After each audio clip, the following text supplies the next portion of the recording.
Hello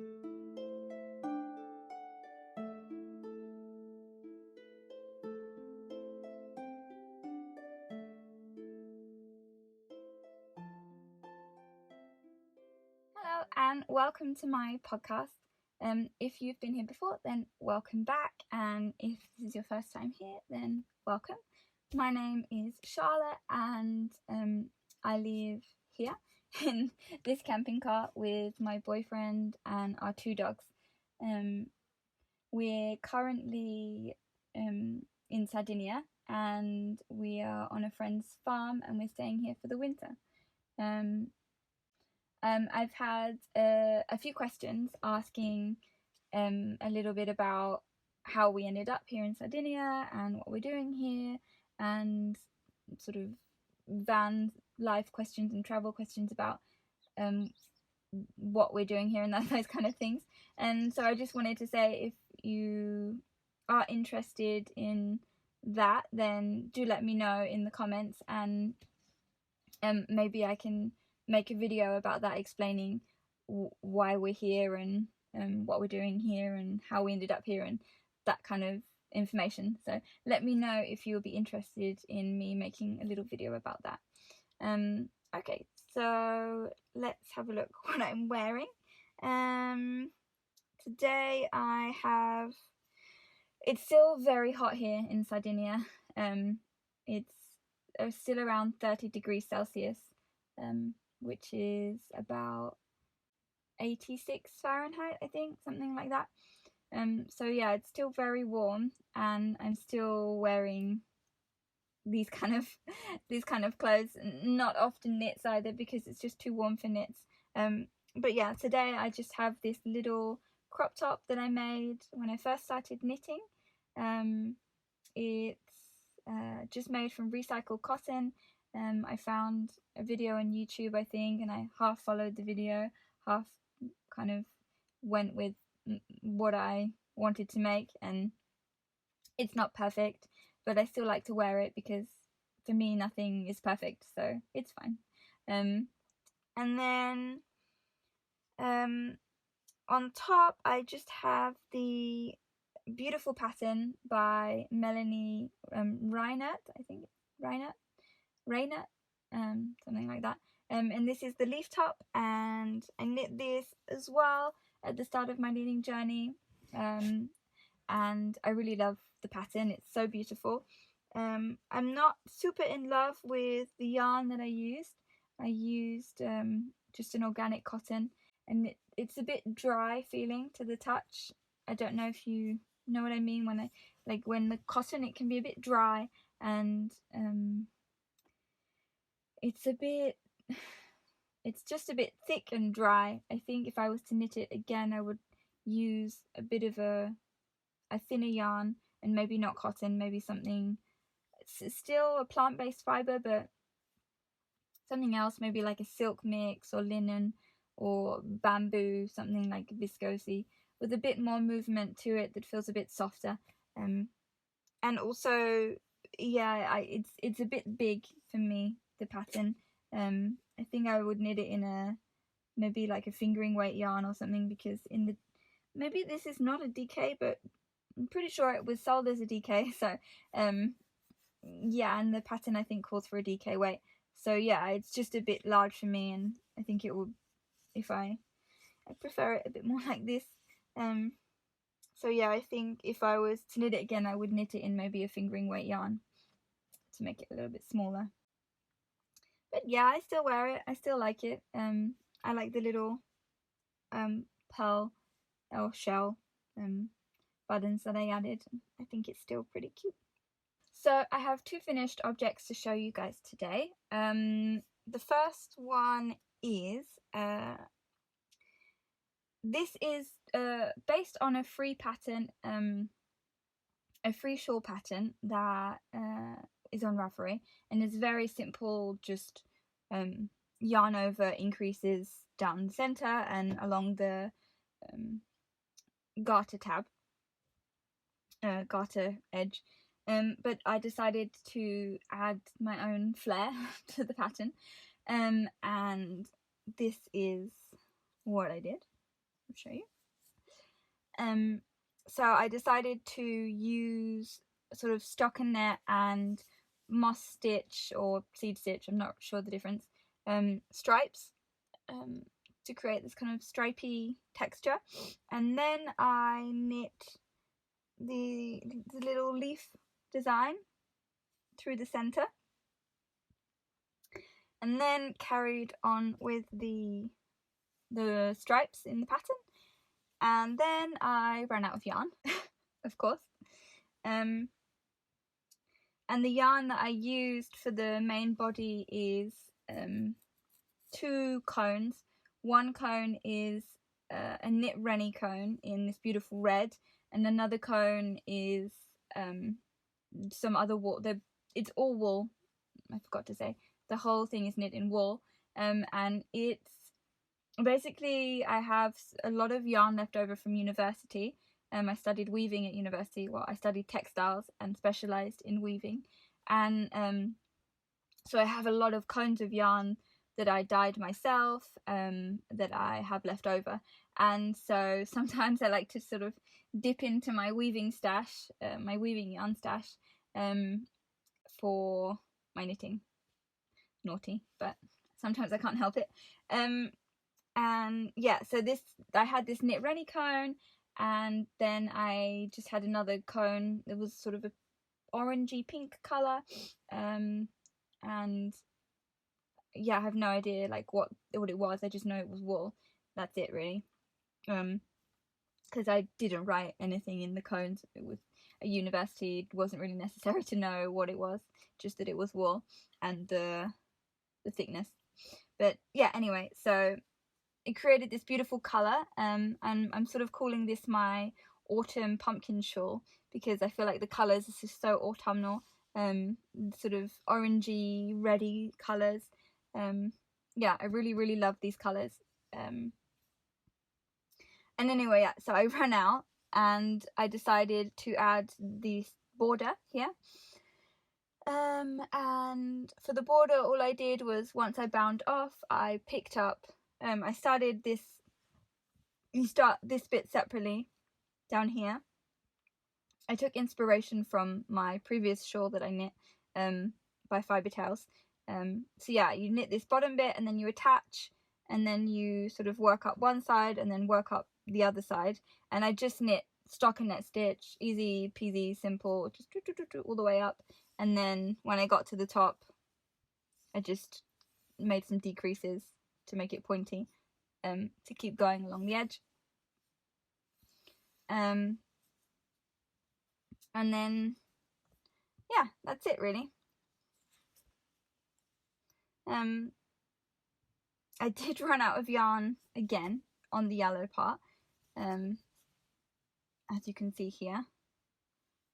But I just grabbed all the yellows that I had in my sort of stash of weaving yarns and put them all together, and it worked out fine, I think. Can't see it so badly. It was a bit of an experiment shawl, but I think it worked out, and I like it, so that's all that matters really. So yeah, it's comfy, the wool is nice, it's not scratchy, for me anyway, it's not scratchy, and I'm pretty happy with it. I would like to make a shawl pin for my shawls. I only have 2, but I would like to knit more shawls, and yeah, I would like to carve a shawl pin. I have these round pieces of wood here that I think would make a nice sort of badge part of the pin, and then I'll carve out the middle part, and then I'll find like a branch to make this the pin part. But yeah, I think that would be nice as well to go with my shawls. So yeah, anyway, that's my first crazy little finished object. It's a bit all over the place, but that's me. Next, I knit a cardigan, and it is the what's it called? The Fluff Nugget cardigan by Soprano Knits. And I knit this in a yarn that I found in this really big knitting yarn haberdashery shop in Italy, and it was in the discount section. And so basically I don't have any knowledge about the yarn. I just know that it's merino and that I had about 470 grams or something like that. So when I started knitting this cardigan, I started knitting a single strand, and it's about a DK weight, and the pattern calls for, I think it's either an Aran or a worsted, I can't remember, which is obviously not DK. So I was using the recommended needles, and it was not, I didn't gauge swatch because I'm terrible at gauge swatching. I can't be bothered, I'm lazy, I just want to knit. So, you know, don't follow the things that I do, because you should gauge swatch, otherwise you have problems like me. But it's all a learning curve, right? So yeah, I was knitting a single strand, the gauge was not good, it was like and not loose, and I didn't say, but it's a brioche cardigan, so it was my first time knitting brioche, and it just was not working. So then I ripped it back a few times, and I decided to knit it 2 strands.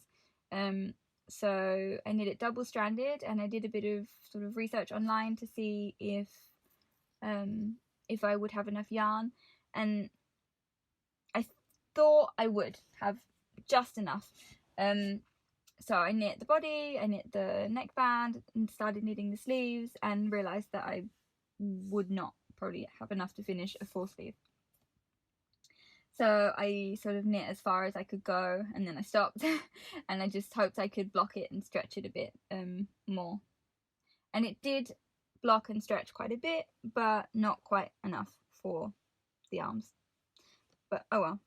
So I'll show you. Here it is. Here's my Fluff Nugget cardigan. There's quite a lot of dog hairs, and I haven't sewn in all the ends yet. But here it is. I'll put it on. And the arms kind of just come to here, sadly. But I think it's okay, because I often push my sleeves up anyway, so it's not such a big deal. I haven't put the buttons on yet, because I plan to make my own buttons. I have this beautiful branch that my boyfriend found me. It's wild olive tree. In Italian it's called olivastro, and yeah, I think it would be perfect to make little buttons for this cardigan, because the diameter is quite a nice size, and then I can just saw like a few buttons off the edge. Maybe I can make a few more for other projects. But yeah, I think this will be perfect, and then I'll use my carving knife to sort of carve them into a nice shape. Yeah, let me know if you would like me to make a little video about sort of documenting my process of making the buttons, and see how I go. I don't know if that would be interesting. Let me know if you would like me to make a little video about that. Back to the cardigan. I also think I knit the button band probably a bit too short, like maybe I didn't pick up enough stitches. I did pick up the amount that the pattern called for, but yeah, it's my first time knitting a cardigan and adding a button band, so I guess you learn from, you know, doing more. But yeah, it's a little bit like this sort of shape, but I don't really care, to be honest. So yeah, that's my little Fluff Nugget, and I think it's going to be pretty cozy, little squishy cardigan. I really enjoyed knitting brioche. I really would highly recommend anyone that's a bit scared to knit brioche to give it a go, because it wasn't scary. Like, you do one setup round and then it's just the same, unless it's in a it's slightly different if it's flat or in a circle, but really both are very, very simple and easy and enjoyable to knit. And it's, yeah, I really enjoyed knitting brioche, and it's the fabric that it creates is just so squishy and sort of fluffy, like the name of the cardigan, Fluff Nugget. So yeah, I really recommend anyone that's worried about brioche to just go for it and knit brioche, because it's fun and it makes a cool pattern as well.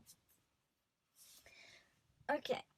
Oh, and I didn't say did I say it was knit with, whoops, it's knit with 5mm for the ribbing and 6mm for the body of the cardigan. Okay, so I have 2 whips to show you, and the first one I showed in a previous podcast, but I made a little bit of progress. Oops. And this is my Cloudberry Tea by Fiber Tales, and it's knit. I won't talk too much about it because I already talked about it, but it's knit with 2 cones of wool, both just British wool that I have had for years, both thin. One is maybe lace weight and one is a light fingering weight, and it creates sort of a fingering weight yarn. I'm knitting it on 3.75mm needles, and apparently I'm knitting it quite oversized, so we'll see how that goes, but I think it's going to be cute. It's going to be nice to be oversized, not too close to the skin, a bit airy, and yeah, I'm looking forward to having it. I also showed last time the colours I've chosen for the colour work on the little sleeves. There's little flowers, or berry flowers. Are these 2. These are just from a secondhand shop. One is this beautiful wool purple colour, and one is a bit of a yellowy green colour. So yeah, that's my Cloudberry Tea. Not much to say. I've made a bit of progress, but it's a nice little project while I'm watching TV, because it's just stuck a net round and round and round and round and round and round for a while now. So yeah, and then so the last thing I have to show is the it's called the Armored Defense Cow, Unarmored Defense Cow. I think that's what it's called, by, I think it's Cat Weaver from Heather and Hops, and yeah, it's a really beautiful pattern. Basically it's a cowl, then it sort of comes out to the shoulders, and you knit the front and you have the back, so it can like connect on the side, but it's open on the sides. And right now I've just knit the neck. It will be folded like this for the neck, and yeah, there's not too much to say about it. I just started it yesterday. It's knitting up pretty easy. It's just 1x1 rib for now, and the yarn that I'm using is this really beautiful wool. It's a blue-faced Leicester yarn, from Woolly Knit. I got it quite a while ago on sale from Woolly Knit, so I'm not sure they sell it anymore, but it's a really, really nice yarn. I really like blue-faced Leicester. It's a very soft wool, for me anyway, I think so. I'd quite happily wear a jumper in this. Yeah, I think it's going to be a really nice cowl. This is, just if you want to know, this is 50 grams for 102 meters, and I will have, I think I have about 500 meters, so fingers crossed I don't run out of yarn again. It's like my new habit apparently. Really hope I don't. And yeah, I'm knitting this on 3.75mm needles as well. Yeah, I'm really enjoying it. It's a super nice knit so far. And that is all I have to share for now. I haven't got any acquisitions. I haven't bought anything recently. I am heading to London in a few days to visit my family. So I'll probably visit some yarn shops in London. If you would like me to maybe film some footage or do a little vlog on my trip to London, then let me know, and I'll do that. I'm not sure if that's interesting to you guys or not. But yeah, so that's it for today. I also wanted to say a really, really big thank you to everyone that has subscribed, that's left comments, that's left likes, that's watched my videos. It really means so much to me reading your lovely comments, and yeah, it's just so lovely to see that people are watching my videos and enjoying them. It really makes me happy because I really enjoy making them. So thank you so much for watching all of my videos, and if this is your first video, then I really hope you enjoyed it, and feel free to leave comments or ask any questions about anything I've talked about today, or any other questions. Feel free to leave them. Thanks a lot for watching.